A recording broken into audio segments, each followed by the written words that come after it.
প্রচণ্ড ব্যথা হবে। এত ব্যথা হবে আপনি কাটা ছাগলের মতো ছটফট, ছটফট, ছটফট, ছটফট করবেন। এতটাই ব্যথা, আপনি বসতে পারবেন না, দাঁড়াতে পারবেন না, চলতে পারবেন না। যাই করতে যাবেন ব্যথা হবে। প্রচণ্ড ব্যথা হয় ফিশারে।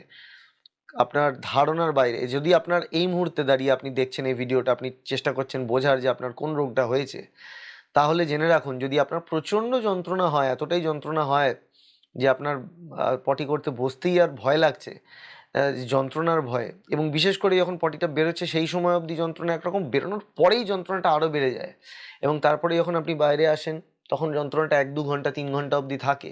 এই জিনিসটা হচ্ছে একদম অ্যাকিউট ফিশারের লক্ষণ। ঠিক আছে?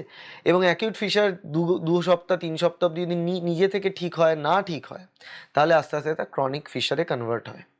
ক্রনিক ফিশারে কনভার্ট হওয়া হলে একটা লক্ষণ আছে, সেটা দেখলে আমরা বুঝতে পারি ফিশার যেখানে হয়েছে সেই জায়গাটা একটা স্কিন ট্যাগ তৈরি হয়, যেটাকে সেন্টিনেল ট্যাগ বলা হয়। তো সেন্টিনেল ট্যাগ যদি থাকে, আমরা যখন চেক করি, ফিজিক্যালি এক্সামিন করি পেশেন্টকে, সেন্টিনেল ট্যাগ থাকা মানে হচ্ছে এই ফিশার কিন্তু পুরনো ফিশার, যেটাকে আমরা ক্রনিক ফিশার বলি। ক্রনিক ফিশার মানে যখন ফিশার আপনার 6 সপ্তাহর বেশি হয়ে গেছে, সেটা ক্রনিক ফিশার। ক্রনিক ফিশার হয়ে গেলে সেটা মানে ফিশারের কারণটা হচ্ছে, দেখুন কেটে গেছে, ওই জায়গাটায় ঘা হয়ে গেছে। এবার কেটে গেছে, আপনি বলবেন কেটে তো হাতেও কাটে আর অন্যান্য জায়গায়ও কাটে, যেগুলো শুকিয়ে যায় নিজে থেকে। এবার অন্যান্য জায়গা আর এই জায়গায় কাটার মধ্যে কি পার্থক্যটা আছে আপনাকে আমি বোঝাই। দেখুন, অন্যান্য জায়গায় যখন কেটে যায় সেই জায়গাটা নিজে থেকে শুকোবে, ঠিক আছে, সেলটা ডিভাইড করে, ওই জায়গাটা ফিল হয়, ঘাটা শুকোয়।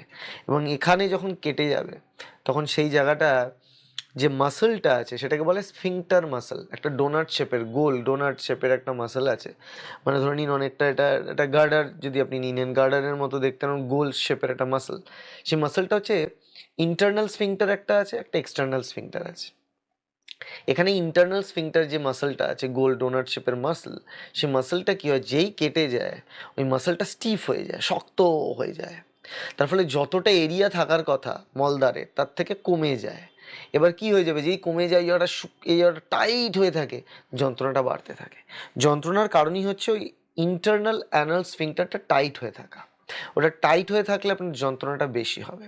এবং যে টাইট হয়ে আছে এই জায়গাটা দেখুন ডায়ামিটারটাও কমে আছে, এই ডায়ামিটারটা যখন কমে আছে তখন আপনি যখন স্টুল পাস করতে যাবেন তখন ওই জায়গাটা বারবার চাপটা বেশি পড়বে এবং আবার লাগবে, বেশি বার লাগবে, বারবার আপনার পেন হবে। এই সমস্যাটা হয়। ঠিক আছে? এবার এই স্ফিংটার যে টাইট হয়ে আছে, মানে ধরে রাখুন, কেন এটা ঠিক হতে চায় না, অ্যানাল ফিশার ঠিক করা খুব মুশকিল। কারণ এটা ঠিক হতে চায় না, তার রিজন হচ্ছে অ্যানাল ফিশারের ক্ষেত্রে এই যে স্ফিংটারটা টাইট হয়ে আছে, এই স্ফিংটারটা যেটা টাইট হয়ে আছে সেটা